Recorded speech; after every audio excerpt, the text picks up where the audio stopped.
Welcome to another edition of Papa's Perspective, part of the Giants Huddle podcast, brought to you by Bob's Discount Furniture. So the Giants are playing the Bills in Buffalo, and it got me to thinking about some great matchups against the Bills over the years.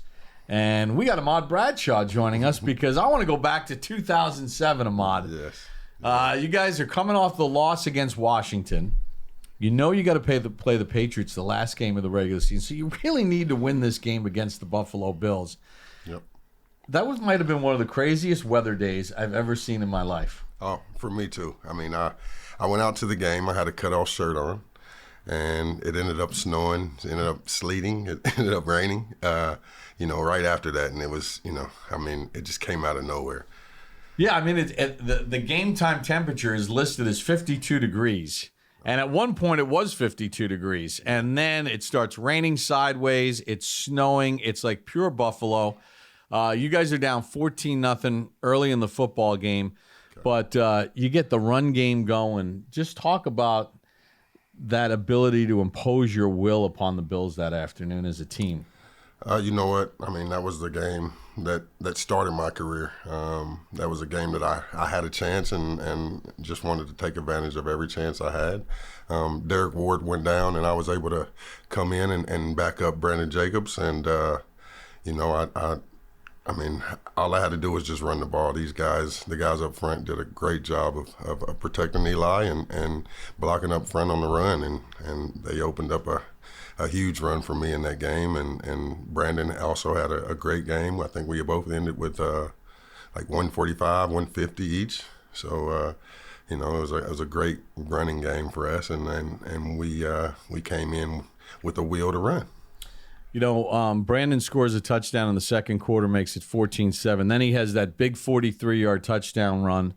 Tynes gets the field goal. So you go into the locker room actually up in the game. What was sort of the attitude of the team in the locker room, and what was the messaging from Coach Coughlin? You know what? I mean, just to keep pushing. Like you said, the weather was changing. The game was up and down, and we just had to keep pushing. And that was always a halftime speech for Coach Coughlin, is to keep going and keep fighting. And, we were a scrappy team, and at that moment, we felt like we were in a great position going into halftime.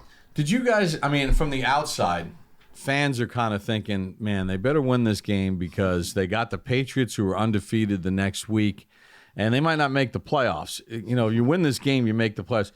Was that a feeling going into the game, during the game, or were you guys just playing? No, one game at a time. That's what we were coached. That's what we stressed about, and we knew we had to beat the Bills that game to have to worry about the Patriots or the rest of the season. So we just went one game at a time, and the Bills were on our radar, and we had to win that game, and that's what we did. We'll get to the touchdown run in a second, because that's one of the iconic plays from the 2007 season. But what's forgotten is, the Bills take the lead, and Marshawn Lynch scores a touchdown, and they have the lead. And it's early in the fourth quarter. It's the first minute of the fourth quarter or so. And Kavika Mitchell, who really turned out to be a fantastic player for you guys that year. AP was unbelievable, but you needed that other guy, and Kavika Mitchell gets the pick six to put you guys up. What was it like on the sideline as that happens, and now are you guys feeling like, all right, let's go just grab this thing and lock it up? Well, that's what it was. I mean, once Kavika did that, man, we knew we had the game in our hands. It was only on us to prove what we had, and that just solidified it. We knew if our defense came to play, we knew our offense was going to back them up, and vice versa. So, once that happened, we knew we were in a great situation. Yeah, he's kind of like, he's one of the underrated guys from that Super Bowl team. Obviously, There's like so many great names, but he really provided a spark for you guys. What was he like as a teammate, and what were some of the intangibles that he brought to the table? You know what, Kavika, he was a great guy off the field. We were really great friends off the field. We hung out a lot. He's just a very loving guy.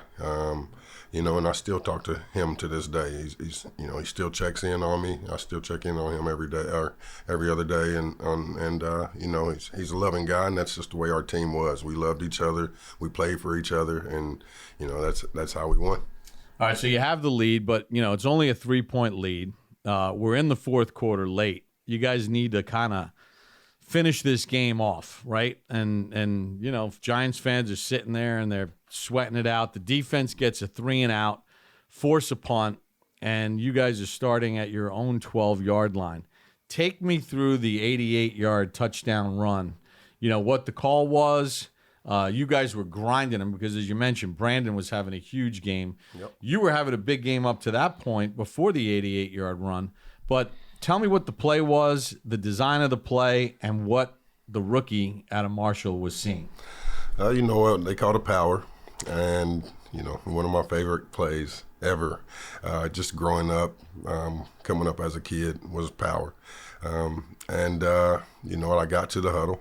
I told the guys, if you guys block this up, I'm going to score. And I had a lot of confidence, not saying that, that it was me, but just knowing that what our team was about, and if our guys could block it up, that, something could happen good. And, I just had that feeling going into the huddle. And I told my line, if they blocked it up, I was going to score. And, that's a feeling I had, and that's what was done at that moment. So as you're seeing it blocked up, Yep. and now you're breaking through, were you almost surprised at how you broke through, and then there was nothing there except green grass or green turf? Well, when you get a power play, the cutback's always, more open grass, backside. So everybody flowed to the right, which we ran a power right. Everybody flowed over, and I was able to cut it back. You don't usually cut a power play, and go a gap, but I was able to find it and cut it back and make a person miss, and just try to use my speed that I once had. So now you're off to the races. It's a long way to go because, you're taking the handoff, several yards behind the line of scrimmage. So you're running over 90 yards. Was there this fear like, I better not get caught? I think it was, but I was so young at that moment and so fast. I feel like that. Yeah, I didn't even think about that at the moment. I did look back early in my career, and it slowed me down. So I could see myself doing that a few times, but I guess that was in my head not to get caught. But yeah, I was just a young cat running, man, and from my career, I guess, to make my career, to start my career, and that was what done it. So you get through, you're going. Do you remember the rest of the run, or do you just kind of fast forward to crossing the goal line and your teammates mobbing you? Yeah, all I can remember was, Richie coming to celebrate with me. He was a pulling guard at that moment, and all the other guys coming, Boss and those guys, and Dave, yeah, those guys just coming to celebrate. That's the best part of it. You getting to celebrate and with your teammates and enjoying that. And then Corey seals the game with another pick six, and you guys win it. And now you're going to the playoffs. You're a rookie in the National Football League. You get the 10th win of the season. Yep. You've clinched it. Was it as big a dream come true for you to possibly have as a 7th-round pick, being a rookie? A lot of people doubted you, to deliver this touchdown and help your teammates lock up the playoff spot. Yeah, well, that was, like I say, a career starter for me. It was a dream come true just to have that opportunity to prove myself, and just to get that opportunity, after Derek Ward went down, it was a dream come true, and to be able to go, to the playoffs my rookie year, to be able to score a touchdown, but to win the Super Bowl to go to the Super Bowl was all a dream. Yeah, not only did you get to go to the Super Bowl, you got to win the Super Bowl. Yes. And you made a lot of key plays in that and all the other games leading up to it. Ahmad, we appreciate a couple minutes reminiscing about the Giants playing in Buffalo, and obviously one of the great moments in Giants history, the 88-yard touchdown run by number 44. The rookie has taken the Giants to the postseason. Thanks for joining us, my man. Blessing. Good to see you. Blessing. Thanks for having me. That's Ahmad Bradshaw joining us on this edition of Popper's Perspective, part of the Giants Huddle podcast, brought to you by Bob's Discount Furniture. All right, it was good talking with Ahmad Bradshaw about his thrilling run as a rookie in Buffalo. Now we welcome in the MVP of Super Bowl 25. Ottis Anderson joins us to talk a little bit more about the Buffalo Bills. And obviously you won the MVP that day. You run for over 100 yards. Did you feel going into the game that you had a little score to settle with them, considering they had beaten you at Giant Stadium back in December? Not only that, Bob, the fact is they said an old man like me and a quarterback that never played could beat them.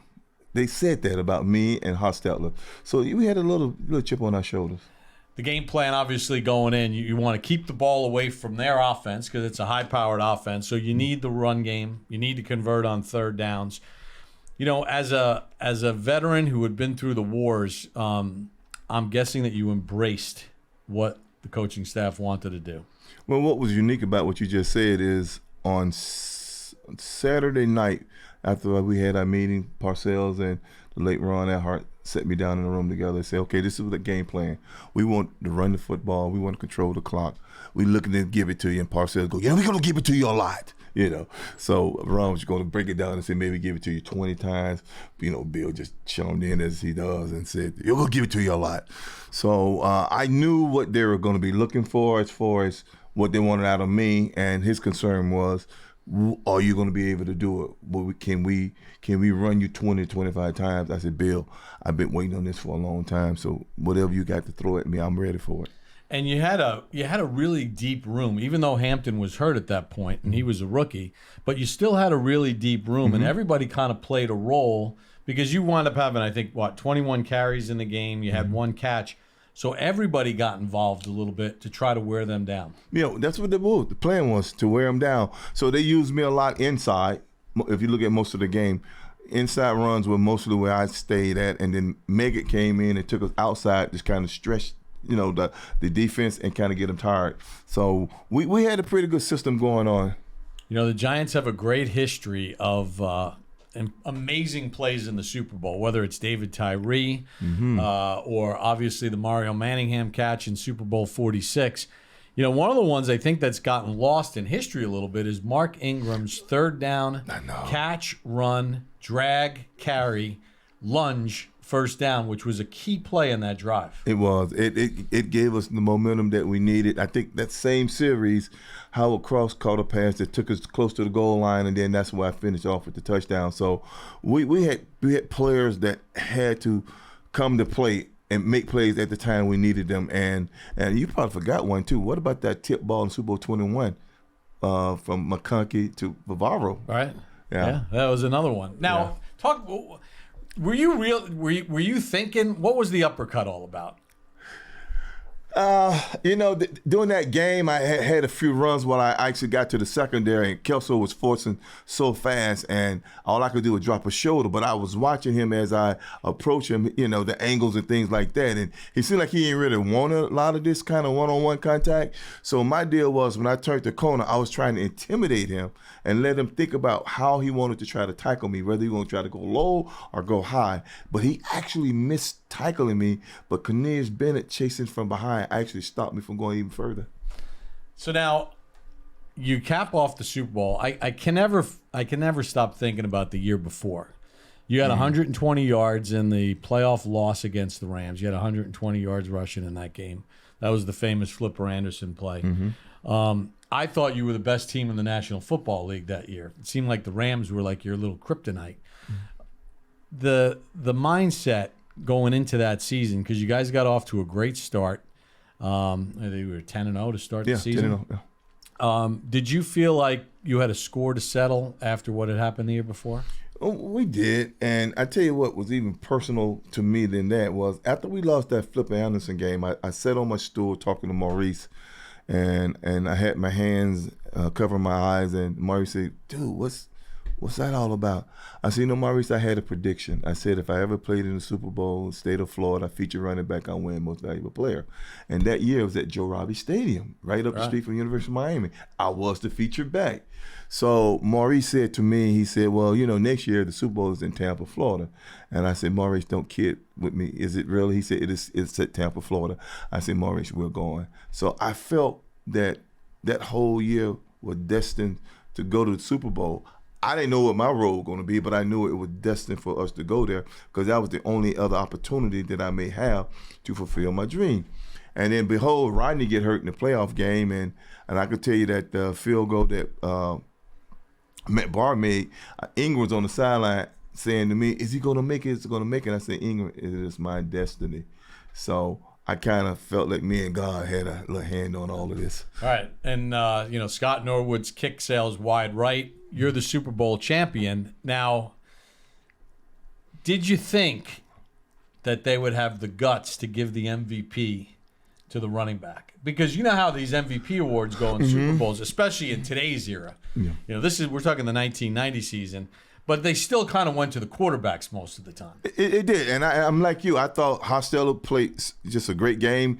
The one where he saved the touchdown for a safety, where he switched hands, he had a great game. The hits that he took, play after play. There was a series on the sideline when he had got hit so often that they was using smelling salts to wake him up, and he wasn't really responding, but I was because I was sitting next to him. So it was kind of crazy watching that whole transition go down.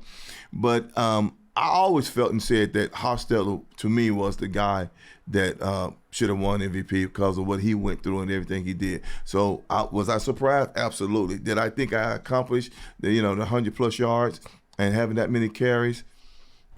I had no idea. I just knew that it was one of those 2 yards in a cloud of dust kind of fight we had, and I didn't even realize how much clock we was using each time we had the ball. So, but it was my destiny. It was your destiny. Tampa, Florida, you win the MVP in your home state, and you cap off a second Super Bowl championship, and you win the MVP. For Giants fans that are watching this, they might not realize that you were an absolute stud. You won the Rookie of the Year award in 1979, and you put big numbers up. I know this past summer there was a whole bunch of former Giants players on the veterans list, had a chance to make the Hall of Fame. Guys didn't make it to that next wave, hopefully next year. Does it bother you that you don't get more consideration, or you haven't gotten more consideration? It does when I look at some of the players that is going in the position that I played. So I'm just trying to figure out the criteria of which they judge from. Is it statistics? Is it fan favor? Is it because your team was the team of the 70s or 80s or whatever that is? I like to know some clarity, because if you're looking at stats, my stats surpassed the last few inductees running backs. If you go back and look, my stats is equally or even better than those, and I just want some clarity. That's all I need. Yeah, over 10,000 yards rushing. You ran for 81 touchdowns. Your rookie season, 331 carries and 1,600 yards, 8 touchdowns. You were a force, and then you were able to do it later in your career. 89, 88, you had 11 touchdowns. 89, you had 14 rushing touchdowns.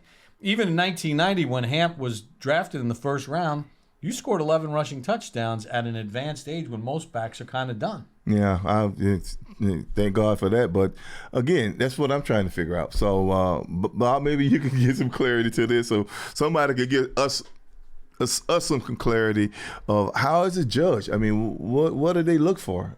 I just been wondering, for the last few years, I've been just wondering, what is it that I need to do? I just got inducted into the Ring of Honor. You would think from the wall to the hall. That's kind of why I was building it up. If it's about your character, well, I don't think the Giants would have put anybody on the Ring of Honor if they had bad character. So is that one of the criteria? I just want some clarity. Do you think as the turnover in voters has happened that maybe, guys get forgotten a little bit, like over the course of time? Like to me, Everson Walls should be in, right? Yeah, Carl Banks made the All-Decade team of the 80s. The Hall of Fame's second-team All-Decade team of the 80s. Wow. Like, he's not in either, right? And it almost feels like maybe they need to put some more of these ones that slip through the cracks, like yourself. Well, again, it's interesting to find out who's actually doing the judging, because if you're looking at the people who actually saw me play, those writers are no longer around. Their grandkids are probably around now watching what we've done. But what was unique, 15 years ago, Parcells, Coach Belichick, Coach Dick Vermeil, Coach Joe Gibbs, and Larry Holmes submitted on my behalf to the Hall, to Mr. Baker, submitted reference letters about me being in the Hall of Fame. 15 years ago, they did that for me. And yet I still wait. All right, well, we're going to just keep picking away at it. There we go. We're going to keep finding a way at it. The Giants are playing the Bills this week, and when you think of the history of the Giants and the Bills, you can't talk about it without talking about the MVP of Super Bowl 25, Ottis Anderson. We appreciate a couple minutes. Bob, I appreciate it, and let's go blue. Ottis Anderson joining us here on Popper's Perspective, part of the Giants Huddle podcast, brought to you by Bob's Discount Furniture, the official furniture store of the New York Football Giants.